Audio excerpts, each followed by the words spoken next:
Hello everyone, कैसे हो आप सब लोग। उम्मीद करती हूँ आप सब लोग ठीक ठाक होंगे और स्वागत है आपका मेरे चैनल पे जिसका नाम है रजनी शर्मा ब्लॉग।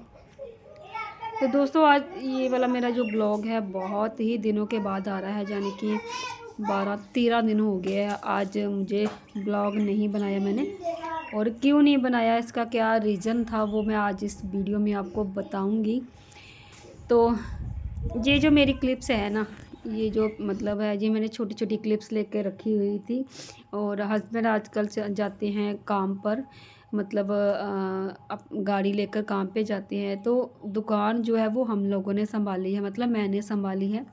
जब शाम को वो आ जाते हैं फिर से वो बैठ जाते हैं, तब तक मैं ही बैठती थी। ठीक है, जब तक जब तक कि मैं ठीक थी। ठीक है, मैं मतलब मेरे साथ जो पिछले दिनों हुआ है, मैं आपको एक एक चीज़ बताना चाहती हूँ। तो ये जो क्लिप है ना, ये मेरी बेटी ने ले ली थी ऐसे ही, मैं जब दुकान पर बैठी थी। तो ये देखिए, ये सारा सामान धीरे धीरे करके आप लोगों को दिखा रही है। तो चलिए, मैंने ना इस क्लिप को ना काटा नहीं है, मैंने सोचा कि चलो मैं अपनी बात आप लोगों के साथ रख देती हूँ। तो मेरी तबीयत इतनी बिगड़ गई थी, इतनी बिगड़ गई थी कि मैं उठ के खड़ी भी नहीं हो पा रही थी। और मतलब इतना इतना मतलब मुश्किल हो गया था मेरे लिए, कि मेरे बच्चों के लिए, मेरे हस्बैंड के लिए, कि हम लोगों को खाने के भी मतलब खाना खाने की भी मतलब हमें बाज़ार से खाना लेकर आकर फिर हम खाते थे, ना कि मतलब घर पे खाना ही नहीं बन रहा था। तो एक दिन तो बिल्कुल ही मतलब कुछ भी नहीं, मतलब सीधे बाज़ार से खाना मंगवाया, खाया। और वो भी खाना मुझसे तो बिल्कुल भी नहीं खाया जा रहा था, मतलब मेरे मुंह में कुछ भी नहीं जा रहा था, ऐसी मेरी हालत हो गई थी। तो हुआ क्या था मुझे, वो मैं आपको बताती हूँ। जैसे कि मतलब अब एक दिन मैं सुबह-सुबह उठती हूँ। ठीक है, मैं कैसे शुरू करूँ, कहाँ से शुरू करूँ, मुझे समझ नहीं आ रहा। एक दिन मैं सुबह-सुबह उठती हूँ, अपने बच्चों को स्कूल के लिए रेडी करना था, उनके लिए टिफ़िन वगैरह बनाना था। जैसे ही मैं उठती हूँ, मुझे एकदम से मतलब चक्कर आना स्टार्ट हो गया। और चक्कर इतना तेज़ आ रहा है, इतना तेज़ आ रहा है कि मैं अगर बैठी हूँ उठ के, तो मुझे लग रहा है कि मैं बैठे-बैठे गिर जाऊँगी। मतलब मेरे दिमाग में पता नहीं क्या हो गया था, मैं आपको बता नहीं सकती। तो वहाँ पर उस टाइम मेरी मतलब हालत इतनी ख़राब हो चुकी थी, मेरे हस्बैंड भी डर गए थे। और फिर उससे भी बड़ी जो एक बात हुई, वो मैं आपको आगे बताऊँगी। तो जहाँ पर मैं ना थोड़ी-थोड़ी सी ठीक थी, तो हस्बैंड का काम भी बीच में रुक गया था। तो वो भी 2-3 दिन मतलब नहीं जा पाए थे अपने काम पर, क्योंकि मेरी वजह से वो नहीं जा पाते थे। मेरी हालत इतनी ख़राब थी कि मैं आपको ये नहीं बता सकती कि मतलब मुझे क्या हो रहा है, क्या नहीं। और आगे क्या हुआ था, चलिए मैं आपको बताती हूँ। कि एक दिन तो हमने अपने लोकल ही यहाँ पर दिखाया, 1-2 दिन। तो इतना आराम नहीं आया, मैं जैसे ही उठती हूँ वैसे ही मुझे चक्कर आता है, जैसे ही मैं उठती हूँ वैसे ही चक्कर आता है। और दवाइयाँ ले लेके इतनी रख दी है, इतनी मतलब दवाइयों के ढेर लग गए हैं कि मैं आपको बता नहीं सकती। फिर उसके बाद फिर हम लोग गए हैं मतलब प्राइवेट स्पेशलिस्ट डॉक्टर के पास, जो दिमाग का डॉक्टर है, सिर का डॉक्टर है, उसके पास गए थे और वहाँ पर दिखाया। जैसे ही मैंने वहाँ पर दिखाया, उन्होंने मुझे देखा, मेरा ब्लड वगैरह टेस्ट किया, मेरे 1-2 टेस्ट और करवाए, जो कि सारे के सारे नॉर्मल आए थे और ब्लड भी ठीक ठाक था। उसके बाद उन्होंने बोला इसको शायद वीकनेस हो गई है। उन्होंने वीकनेस के लिए पहले एक इंजेक्शन का अरेंजमेंट किया कि इंजेक्शन लेके आओ प्राइवेट में, इंजेक्शन लेके आओ। फिर हम लोगों ने वो इंजेक्शन लिया। इंजेक्शन मतलब वो ना एक क्या बोलते हैं उसको, ड्रिप ड्रिप की तरह था, ड्रिप में चढ़ना था। ठीक है, वो इंजेक्शन उन्होंने मतलब वो ड्रिप लाई, जो कि 650 का वो इंजेक्शन था, सब कुछ मिलाकर 650 का था। तो जैसे ही मुझे उन्होंने चढ़ाना स्टार्ट किया, जैसे ही मेरी 1-2 बूंद मतलब मेरे अंदर गई है, तो मुझे ना वो इंजेक्शन भी बिल्कुल रिएक्शन कर गया। मतलब इतना मेरी किस्मत बैड थी कि वो इंजेक्शन भी रिएक्शन कर गया।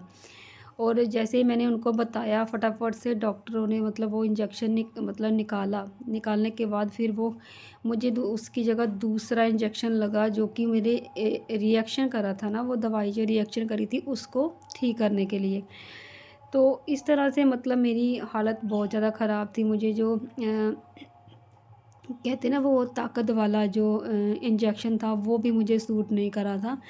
और उस इंजेक्शन के कुल मिलाकर 700 रुपये मेरे ऐसे ही वेस्ट हो गए उस इंजेक्शन के, क्योंकि 650 का वो इंजेक्शन था और जो एक और इंजेक्शन लाया था रिएक्शन को ठीक करने के लिए, वो भी 60-70 रुपये का था। और मतलब 750 के करीब मेरे ऐसे ही वेस्ट हो गए वो।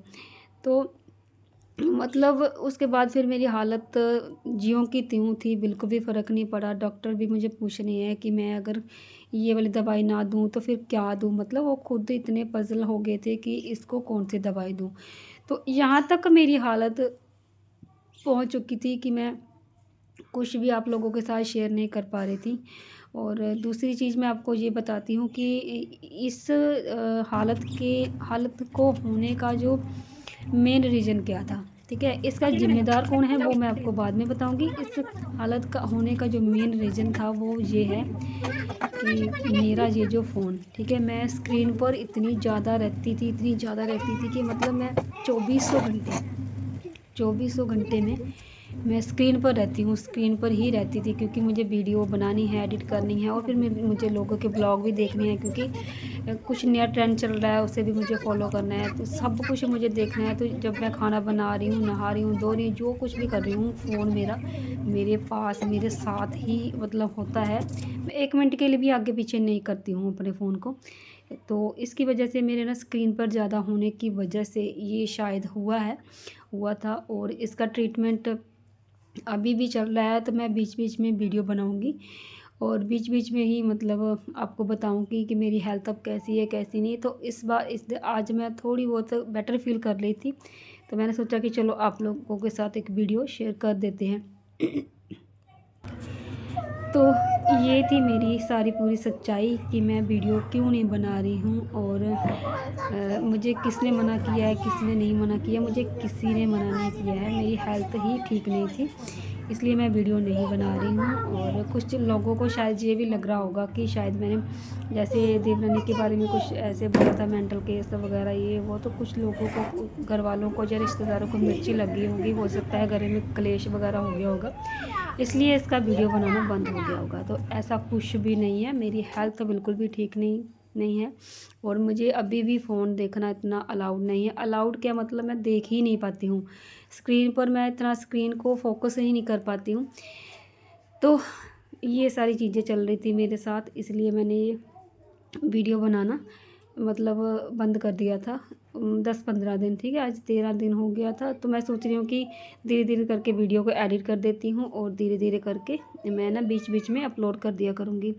और इस स्क्रीन पर ज़्यादा मतलब एक्टिव होने का, फ़ोन पर ज़्यादा एक्टिव होने का मेन रीज़न क्या था, वो मैं आपको कल वाले वीडियो में बताऊँगी कि आखिर मैं क्यों इतना ज़्यादा स्क्रीन पर एक्टिव रहती थी, क्यों ये सारी चीज़ें मेरे साथ हुई हैं और आगे भी शायद हो सकती हैं, क्योंकि घर पे ऐसा अच्छा कोई माहौल है नहीं कि बहुत अच्छा माहौल है कि मैं मतलब अपने आप में रहूँ, ठीक है? ऐसी बहुत सारी चीज़ें होती रहती हैं जो मुझे बिल्कुल पसंद नहीं है, बिल्कुल भी पसंद नहीं है। और वही सारी जो मेन रीज़न वही है कि मैं ज़्यादा फ़ोन पर एक्टिव रहती हूँ कि मुझे बाकी वाले दिखे ही ना। बाकी वाले जो आस-पास मेरे क्या हो रहा है, क्या नहीं हो रहा है, वो मुझे दिखे ही ना, ठीक है? अगर कोई चीज़ मुझे बुरी लगती है ना, मैं फ़ोन का वॉल्यूम ज़्यादा कर लेती हूँ और बस फिर मैं मतलब अपने फ़ोन में ही बिज़ी रहती हूँ ज़्यादा, कि ताकि मुझे ना बाकी वाली चीज़ें जो मुझे पसंद नहीं है वो मुझे हर्ट ना करे। तो कहीं न कुछ चीज़ें ऐसी होती हैं घर पे कि जो मुझे एकदम से इतनी बुरी लगती हैं, अगर मैं हस्बैंड के साथ डिस्कस करती हूँ तो उनको वो चीज़ें नॉर्मल लगती हैं, लेकिन मुझे बहुत बुरी लगती हैं वो चीज़ें, बहुत बुरी।